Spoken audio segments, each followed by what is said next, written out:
Hey everyone, hopefully you're having a good day. My name's Andy. My channel is Finding Value. Today we're going to do our daily technical analysis updated commodities, work our way through the dollar, yields, precious metals, and commodities ETFs that I follow. I'll interject my financial opinions as we go through it. Need help with anything? Check out finding-value.com. That's where I dive deeper into all of the potential companies that we can invest in. You can get my opinions on them more freely.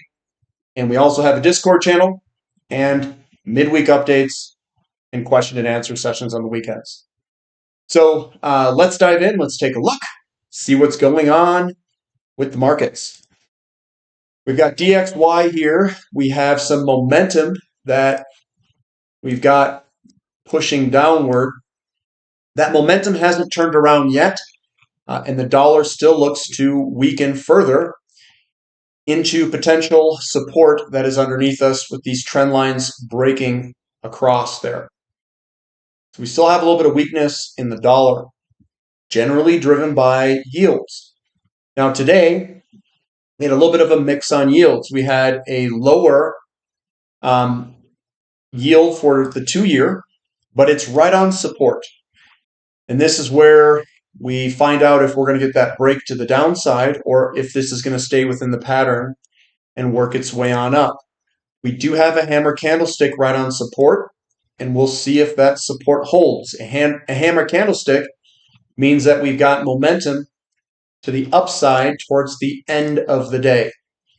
So if I were to do that, we've come on down, and then we peaked at the bottom and came back up throughout the bottom of that day. So we'll see if that support holds. We'll see if that is the bottom or not, and which direction we will get moving here in the shorter term. If it comes on down, that generally means that people are front-running the Fed and that we could see lower interest rates sometime in the near future.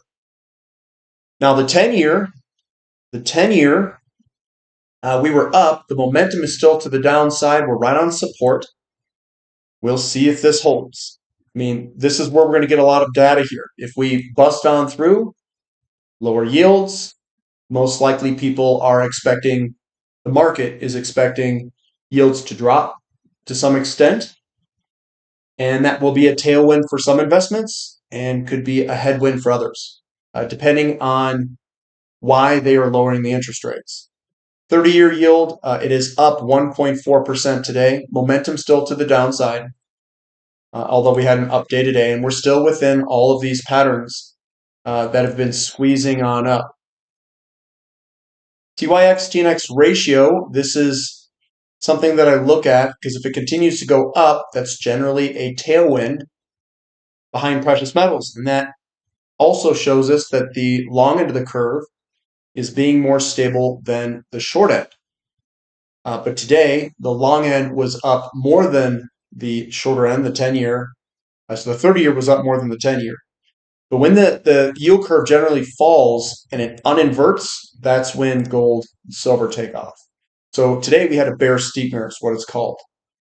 Bond prices down sharply today, and we're back within the pattern, and we'll see if that stays there or not. It's important because if we break to the upside and start rolling, that might mean something. People are running into bonds for a reason. But right now we're still within the pattern.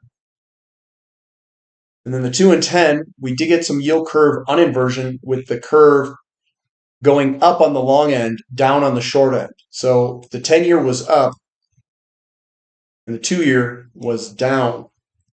And that leads to an uninversion of the curve. Generally speaking, if the yield curve continues to uninvert and we fall down, we hit certain levels where the 2-year equals the 10-year, which is 0. They equal each other. That's generally when we see these problems in the market all through here. So we'll continue to monitor that together. So gold's up about $5 an ounce, looking good, and the momentum still to the upside. That is also signaling that maybe further yields to decline is probably a likelihood. Silver down a little bit, but it's still in a bull mode. So it's looking really good to continue higher on the weekly candlesticks. Platinum right underneath that resistance line, and we really want to get through that and break through it. So, but it's just consolidating and waiting.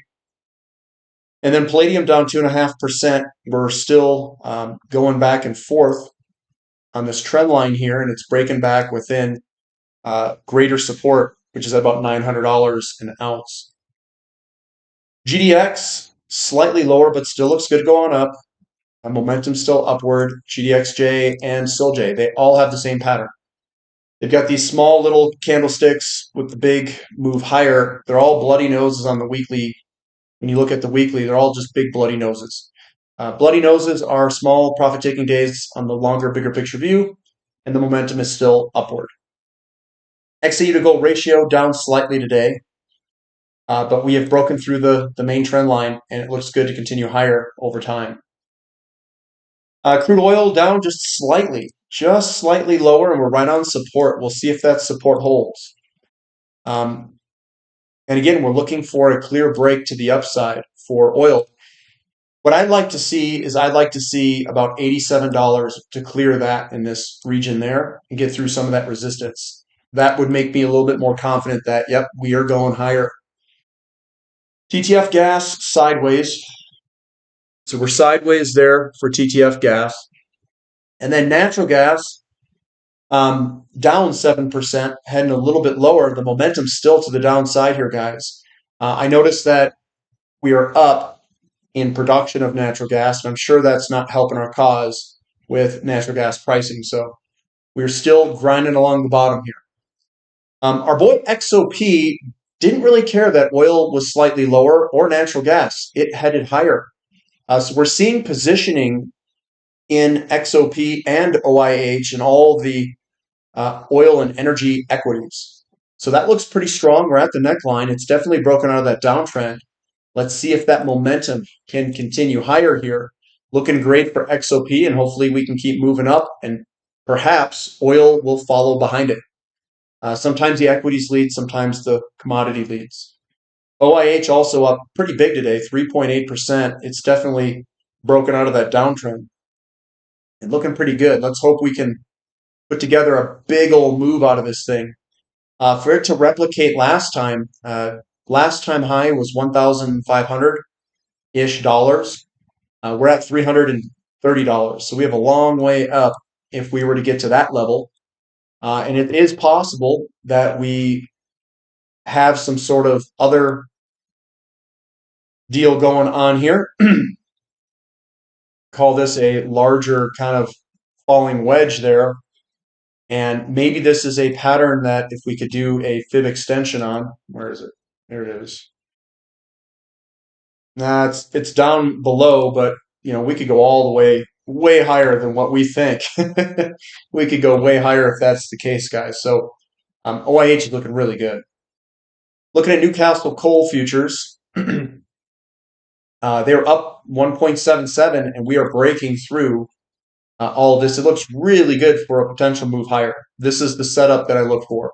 The break of a downtrend line, it generally trades sideways, and then we break another pattern in the short term, and it's looking pretty good to work its way on up.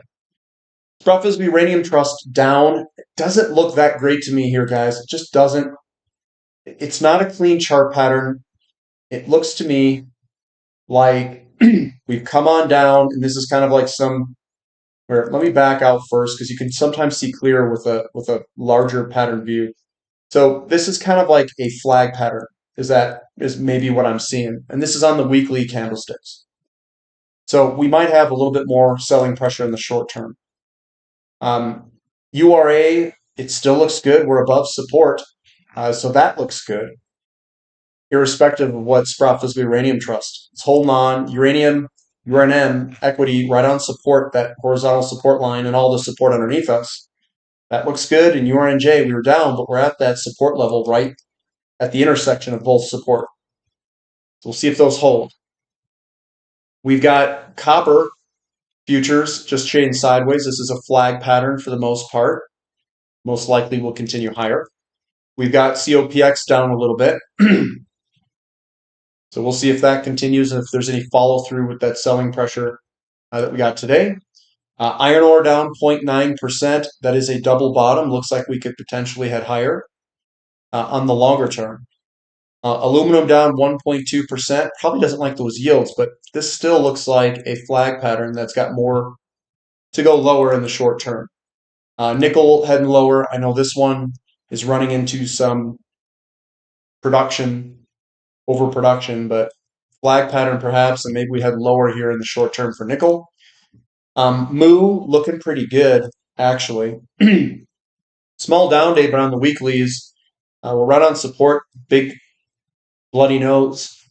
Looks good to break out of the pattern and go higher with time. Emerging markets down, higher yields. What was the dollar? Dollar was slightly higher. So just coming off that move a little bit with stronger yields in dollar. Pretty good move on regional banks, irrespective of the dollar and yields. So that's looking a lot better there. We've got TAN down 5.8%. It doesn't like the yields going up or dollar. Same with lithium, same with REMX. It's all the same garbage here. And this, we'll see where this thing heads for REMX. Baltic Dry Index, higher. It's going to go higher, guys. It looks good. Lots of support underneath us, so I'm biased to the upside with the Baltic Dry Index there. XHB, big candlestick, bullish engulfing the ones all before it on the weeklies here, and then just a small little down candlestick today. It's a big bloody nose. We could get a retest out of this thing before heading higher, but that looks good. Russell 2000 up 1.8%, breaking through some resistance there. Actually looks pretty good to outperform.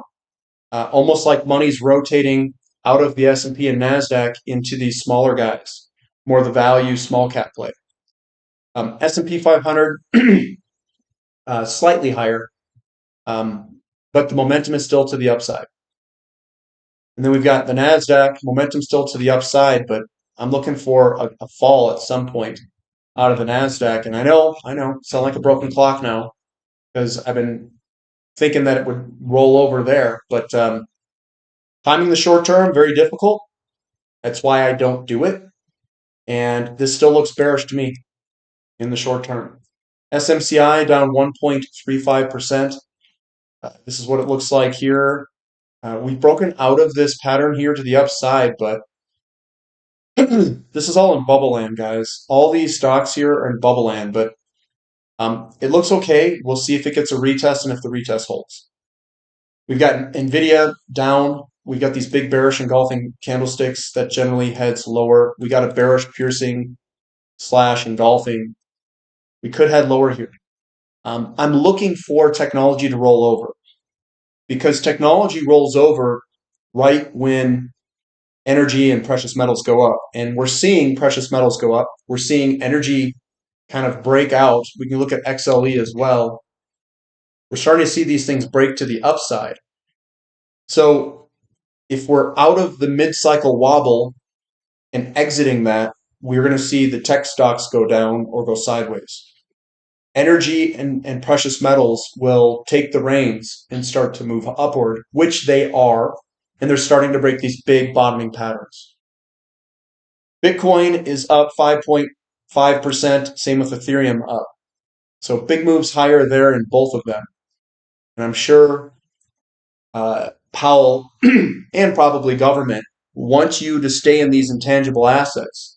They don't want you in tangible items because that shows up in the consumer price index. So they need you to be over in tech and in Bitcoin because this soaks up liquidity, soaks up investment demand. It doesn't raise the price of oil or silver or stuff that goes into real tangible things. But that's what I've got for today, guys. Give me a thumb up for the content. Subscribe to the channel. Subscribe to the website. We still have Mayday coupon code that is active if you guys are interested. MAYDAY. We just had our question and answer session on Sunday. That's been posted on the website. And we'll give a midweek update here on Wednesday. So that's what I've got for today. We'll catch you next time. This is Finding Value.